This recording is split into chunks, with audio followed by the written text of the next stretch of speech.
c'est ça que je disais, ça c'est la suite. Donc, je disais ceci.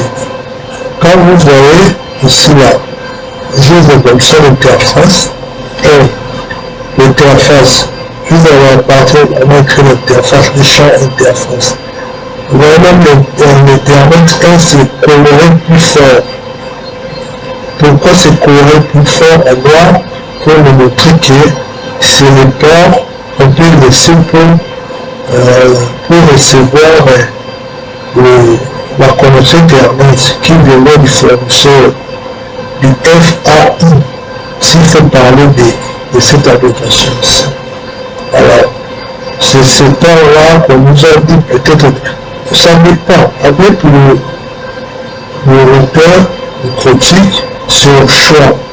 Vous pouvez utiliser le port là, comme vous voulez, comme étant le port LAN pour utiliser notre choix tel que vous utilisez le port 2, 3, 4, 5. Et vous utilisez aussi le port 1 comme ça, c'est pas problème. Vous pouvez choisir le LAN, je mets ça au port 5. Vous pouvez choisir le LAN, je mets ça au port 4, port 2. Ça dépend de toi. Mais c'est juste au mois donné, c'est moi qui est. C'est pour que puisse déjà le retard est identifié avec les écrits. Ça peut aider à quelqu'un qui n'était pas là à comprendre que le port 1 c'est LAN, le port 2 c'est le port LAN. Et vous marchez par là. Mais si vous n'avez pas utilisé la procédure universelle, vous pouvez bypasser, vous pouvez dire que moi je mets à moi le port 1 c'est le port 2. Quand je dis à moi, je mets à moi le port 1 sur le port 3, ou le port 4, ainsi de suite. Mais là, quand vous allez ajouter ça, ici, vous allez sauter le port à question que vous préférez notifier que ce soit le port 1. Si les ports 1 ne sont pas ajoutés dans le LAN. Merci. Alors, si vous ajoutez ça dans le LAN, vous bloquez la connexion Internet. Vous n'allez pas prendre le port que vous allez utiliser la connexion Internet, qui est le port que vous allez brancher le câble qui viendra du fournisseur d'accès Internet, c'est le port qui n'est pas utilisé dans le LAN. Merci. Alors, je continue. Vous avez dit dans le champ, nous allons suivre la procédure universelle. On ne va pas, disons que donc déplacer soit changer les dispositifs pour amener un peu l'attention de quelqu'un qui veut bien avec moi. On voudrait vous montrer la logique, le principe. Le reste, vous allez vous développer après, vous pouvez plus tard changer. Moi, je ne veux pas avoir le port 1, j'utilise le port 4. J'utilise le port 3 pour déranger les hackers. C'est ça aussi. Alors, dans le champ d'interface, sélectionnez le port physique que vous souhaitez ajouter. Exemple, Ethernet 2. J'ai choisi Ethernet 2. Deux choses. Vous voyez, on a acheté l'Ethernet 1 puisque nous avons dit que l'Ethernet 1 on va l'utiliser pour le WAN. Celui qui va l'utiliser pour mettre la connexion Internet dedans. Voilà. Dans le champ bridge, sélectionnez le bridge que vous venez de créer.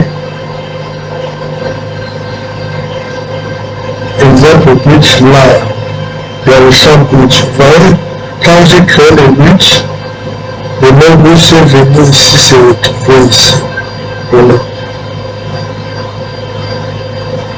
Il s'affiche ici, c'est le champ bridge. Je clique, je sélectionne. Vous voulez déjà la donnée sélectionnée par défaut. Le bridge que j'ai créé par défaut, lui-même, il est sélectionné.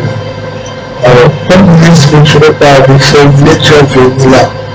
Troisième point, cliquez sur OK. répétez cette opération pour chaque port que vous voulez inclure dans les ponts.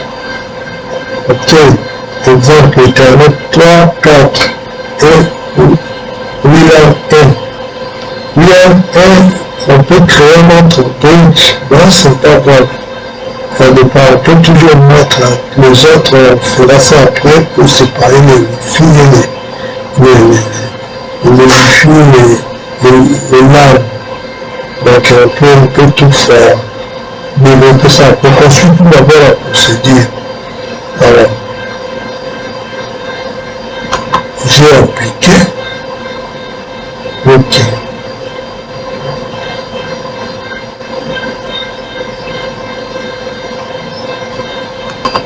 Ok. Je vous avais parlé de hardware, software. Cette option, il est nécessaire de l'activer. Ceci, il est dans l'état actif. Donc quand vous activez ça, déjà vous-même, ça va permettre de traiter le trafic via les pistes de communication matérielle. Plutôt que par le processeur CPU, ce qui améliore considérablement les performances de l'outil. Alors je viens ici, je l'active.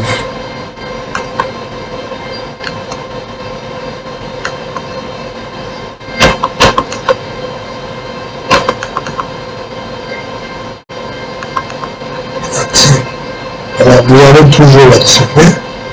Ok, donc si c'est activé, ça donne plus de performance à l'équipement.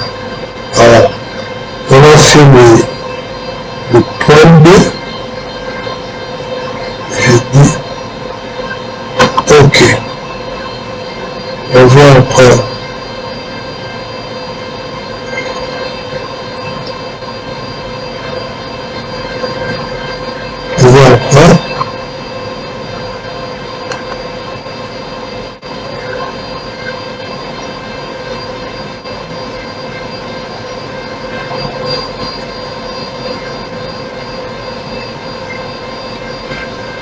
On va créer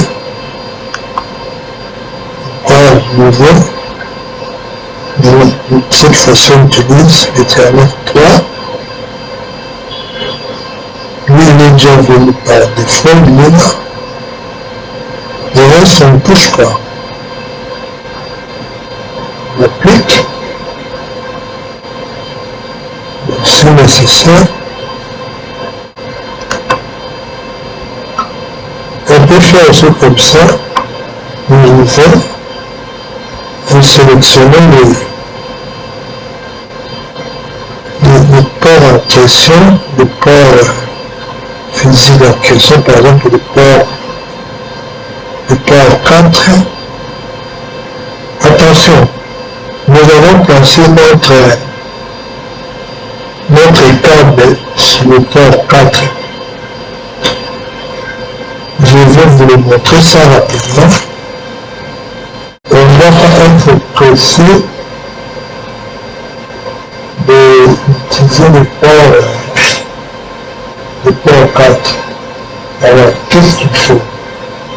Au lieu d'utiliser le port 4, on va sauter, on va ajouter le port 5.